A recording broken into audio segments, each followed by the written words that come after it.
Can you hear me okay? Yep. Yes. Wonderful. Well, thanks for joining our Meaningful Minutes. We know that oftentimes that people are not able to join us live. And so you may be tuning into this while you're sitting in your recliner with your feet up. Maybe you're having a bubble bath.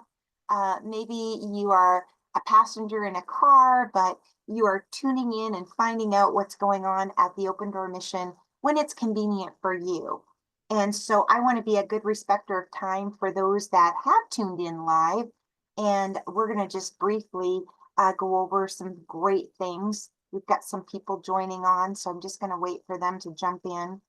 But wow, what a beautiful day. We are loving this fall weather, hoping that we could keep it year round. It would be wonderful. But again, not so possible. But I'm going to ask Logan to pull up our wonderful PowerPoint that we have ready to go over with you today. And Mhm. I'd love to talk to you about Open Door Mission celebrating 70 years. I have been here only 29 of those 70 years, but I am so excited about what God has done and super excited about what he's going to be doing. In fact, we have seen so much changes here at the Open Door Mission. And if you just think about all the great things that have happened, and believe it or not, we weren't always located where we were. If we talk about it, we were actually downtown. And the slide actually is a picture that Logan's showing you of the original Open Door Mission. And it just served men, was a soup kitchen, and literally had no programs back then. And actually, great stories from some of our predecessors. Jerry Dunn's family, Jim, him and his sister Dee, used to ride in their bikes along the old market, asking the restaurants and the actually food vendors for donations, and whatever they got, that was what they made for dinner that evening at the Open Door Mission. The city in 1986 actually saw the vision to move us to the location that we're on, and we were able to literally expand our campus here to 4 city block radius. Our This was turning ground actually for our Rebuilding Lives campaign, a $34 million campaign that allowed us to build 4 brand new buildings and be able to expand to 40 programs that we offer here for free with 13 buildings on our campus. And so we are so blessed that the vision was there. Each day, Open Door Mission provides 917 safe shelter beds. We serve 4,747 meals in all of our meal programs, whether they be hot, cold, pantry, sack lunch. And one of our bigger programs empowers 1,000 people to remain in their own homes. I wish I could tell you that we have a bed for everyone, but we literally do not. We actually have been in overflow. Although I just want to correct, at the Douglas County Commissioners on Tuesday, the quote was that we were in full and in overflow and turning away, and that's not true. We do not turn away. As you can see, we just lay another mat on the floor and make room for someone else. In fact, in our homeless prevention programs, offering diversion from homelessness for those that are working just in our community from paycheck to paycheck, 5 days a week at our 3 outreach centers, we're offering homeless prevention programs, and we see a 10% increase right now. One of our programs, which is brand new, that just started this year, was our expanded parenting program that was brought on in January because of the increase that we were seeing in poverty-stricken families with SIDS, sudden death, infant death syndrome. And so we started this program offering resources to parents of children under the age of 12 months, things like formula, diapers, clothing, with the hopes of educating them on the importance of back to sleep, not giving your baby cow milk when you can't afford formula, and it's working. We are so excited to see the changes that we are seeing in the families that we're serving.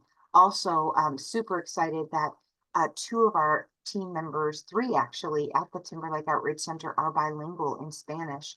And so that's opened a huge door of ministry for us there as well.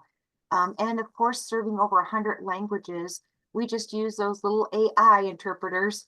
It's better than Google Translate, and we're able to have a conversation with those because we served a little over 100 languages last year. We are wrapping up quickly for our, I know it sounds wrapping up, but truly, we've been planning our holiday season for months, and we are getting ready to actually kick off some of those programs. One of them was our holiday reveal party last week, where we had people swing by and pick up information on all of our holiday volunteer opportunities, which are posted on our website.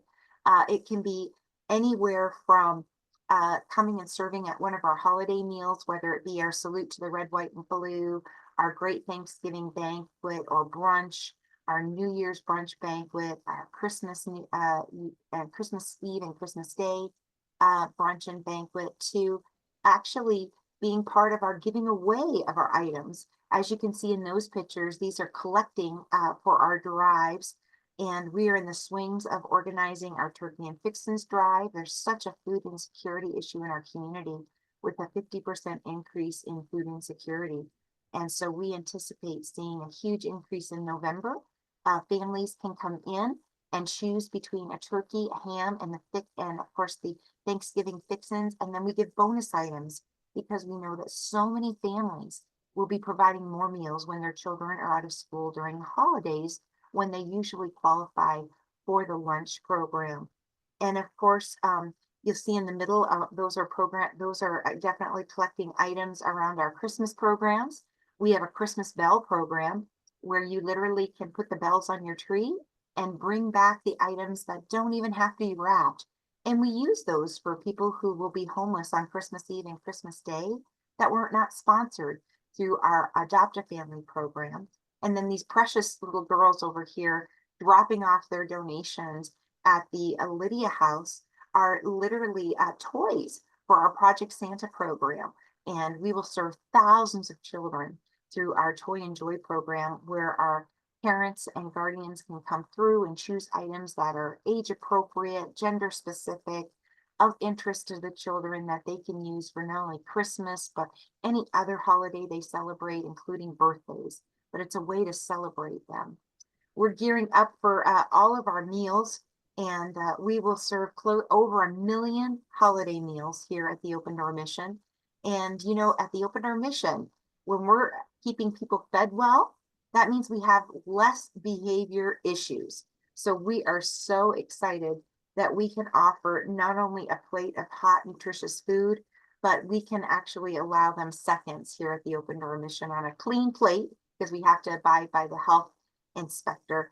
But meals are important, and we serve 3 hot meals a day plus snacks. And of course, when we're not serving hot meals, right behind Edgar, you can see the gentleman that's sitting there. That is actually a closed fridge that's open when we're not serving hot meals, for sack lunches and yogurts and cheese sticks and things like that, to keep people well nourished here at the Open Door Mission. This is a fun picture. You know, when you come to volunteer to serve a meal, please wear your decorative apron, regardless of the time of year it is, and a hat, because then you don't have to wear a hairnet. Or like these ladies, they were super festive for Christmas, wearing their ugly sweaters, but actually I think those are kind of cute, and wearing some hats so that they don't have to wear hairnets. This wonderful volunteer group not only came and donated toys for the Toy and Joy shop, but stayed and actually sorted them. This is actually in our Toy and Joy shop. We have hundreds of lights and decorations to make it very festive for not only our volunteers, but for our consumers, as we know that it is very oftentimes there's some shame and guilt of having to even come and ask for assistance. So we want to make it very upbeat and fun, not only for our volunteers, but for our consumers that are walking through the door looking for assistance at the Open Door Mission. At the poinsettias always are donated by Shabandis. So if you're ever looking for poinsettias, they're a great flower shop that you can pick up yours. They cover our chapel stage in the December for banquets. This happened to be a group that we snapped their picture before we decorated and before we got ready. When we have a group this size, we can do banquet style. It's actually everyday cafeteria style, where you just go through the cafeteria and you see through the glass what the options are. You choose them, you get your plate, your silverware, your food, your drinks, and you sit down and you enjoy your meal. But during the holiday season, when we have enough volunteers, we love banquet style. And we have someone greet them at the door. There's festive music playing. We sit them down. A volunteer greets them, welcomes them, has a menu, if you can imagine. Thanksgiving morning, we have over 30 omelet stations. And it's so much fun. Actually taking people are just shocked that they have a choice.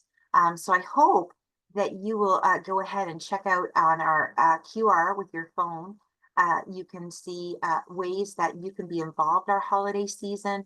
You can listen to a story of hope or read a story of hope on our website.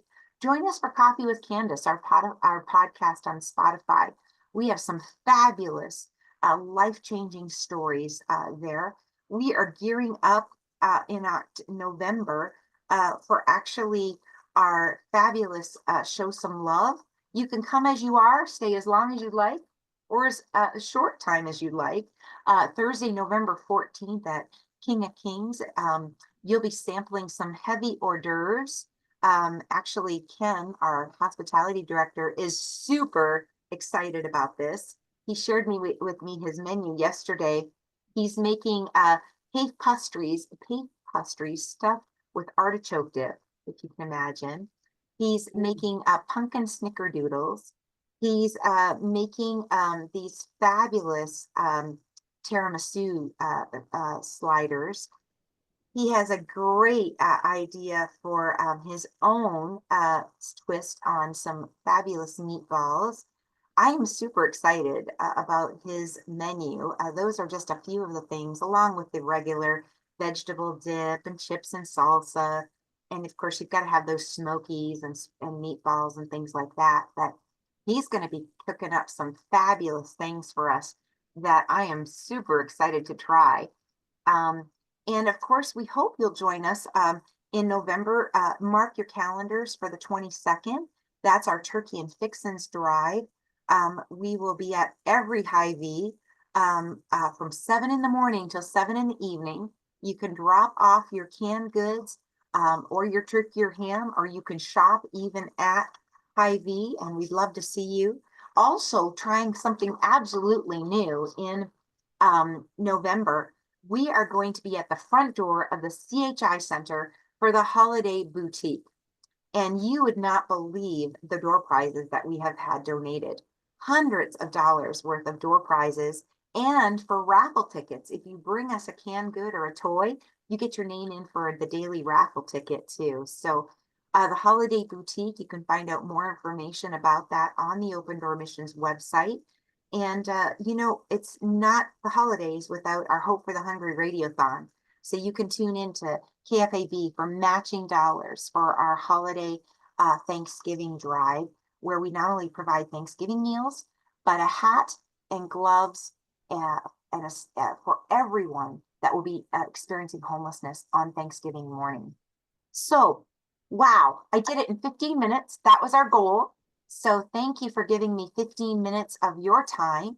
I'll look in the chat and just check to see if there's any questions, or if you'd like to come off mute and ask a question about Open Door Mission, I'd be happy to answer that as well. Well, goodness, you are just a silent bunch today, enjoying your lunch.